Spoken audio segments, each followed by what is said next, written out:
So this is part two for the topic outline and assess sociological explanations of solutions to crime. So any level of study, not only an A-level essay, you can look at solutions to problems of crime with this material I'm going to go through.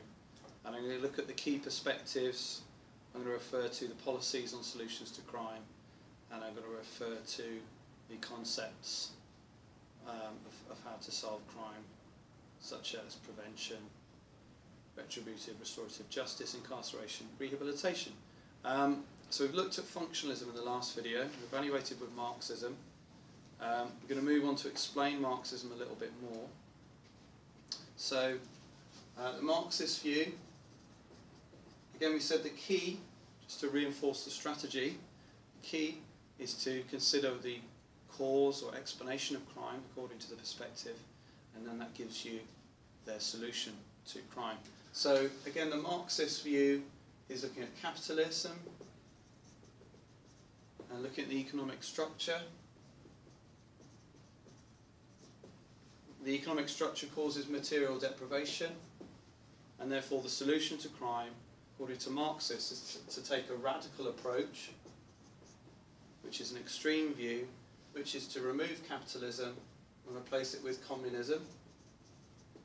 So they're extremely critical of the capitalist system. Crime is a result of the system. People are forced to commit crime because of their poor wages. So replace the system with a fair system based on equal shared ownership of the means of production to reduce crime. This will be supported by thinkers like Chambliss, who argue that causes of crime are to do with issues like commodity fetishism,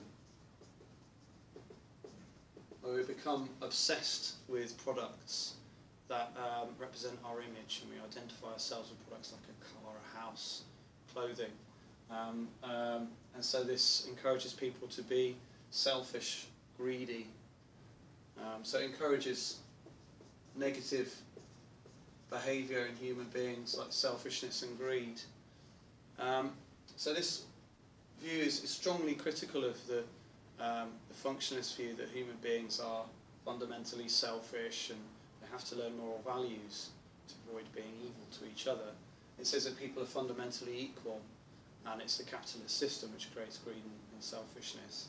And therefore, to solve crime, we must remove that capitalist system. Human beings who are naturally equal and virtuous and benevolent to each other will therefore no longer be criminal. This view is also critical of the law. So they're very critical of the way in which the criminal justice system operates to benefit the rich, to protect private property. So again, we need to dismantle the systems which criminalise the working class and ignore crimes by the rich, by the white-collar workers, and we need to therefore make crime, truly just and truly fair. How can we criticise this view? Well, we're going to take a criticism from the Interactionists. Okay, so the Interactionists would argue that the big, large-scale structuralist theories like functionalism and Marxism and feminism tend to underplay small-scale processes, how individuals create meanings and culture. And so the Interactionists would be critical of Marxists for overplaying the issues of the economy and for underplaying issues like labelling, which according to Becker are important because working class males are labelled in different ways to middle class males. Those meanings and definitions shape the outcome of situations between police officers and members of the public and so on. The Marxists tend to overplay the economy and they ignore how these processes take place.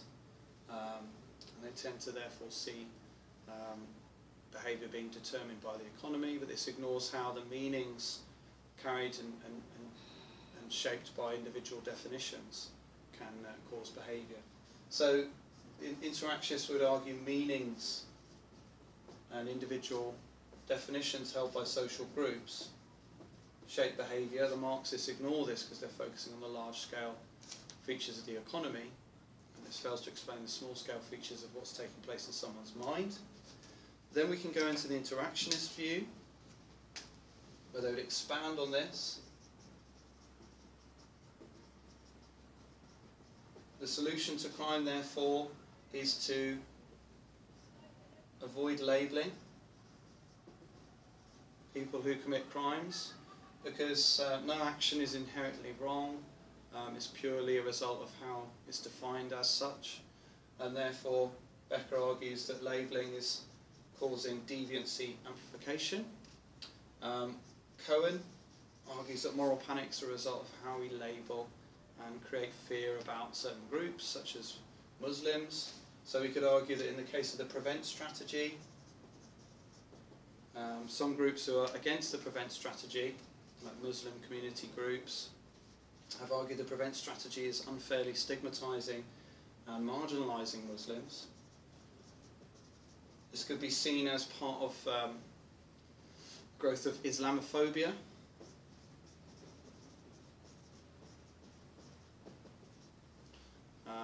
Islamophobia can lead to young males being driven into the arms of terrorists. So to solve crime, we should reduce sentencing, because that's a form of labelling. We should avoid imprisonment, because again that reinforces someone's master status as a criminal. And we should increase reintegration back into society, so that human beings that are not labelled as the other, different.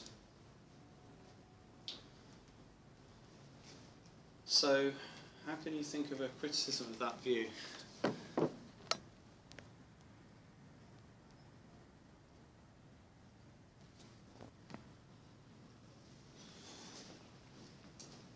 So to finish off interactionism, we can refer to some data. Stop and search, 6 times more likely if you're Asian, South Asian, or African Caribbean or black, compared to whites. It's a greater risk of being stopped and searched if you're from an ethnic minority background.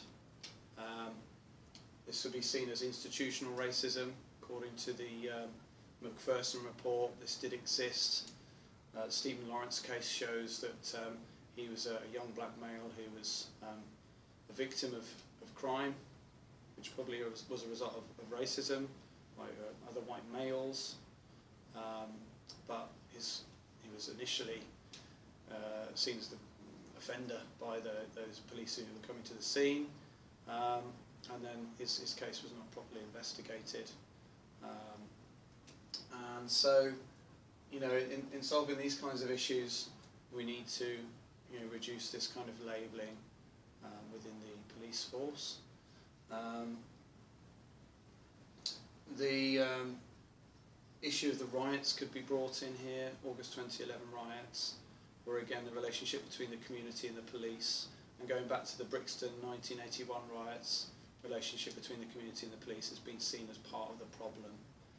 So liberal commentators during the recent riots described it as civil disobedience rather than criminal behaviour. But of course the conservative thinkers and David Cameron and other commentators have argued that there's too much emphasis on rights and the right to avoid being labelled. There's not enough emphasis on personal individual self-responsibility and making the right choices. So that is part of the critical discussion.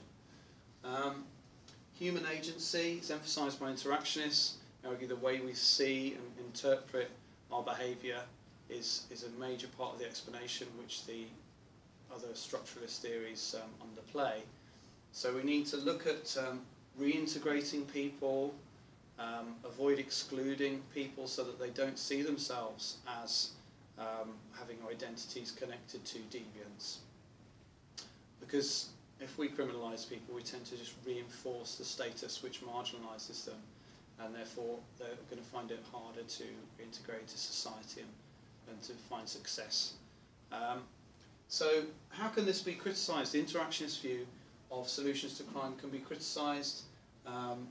Firstly, the labelling and moral panic theory could be criticised because individuals can resist labels and reject them.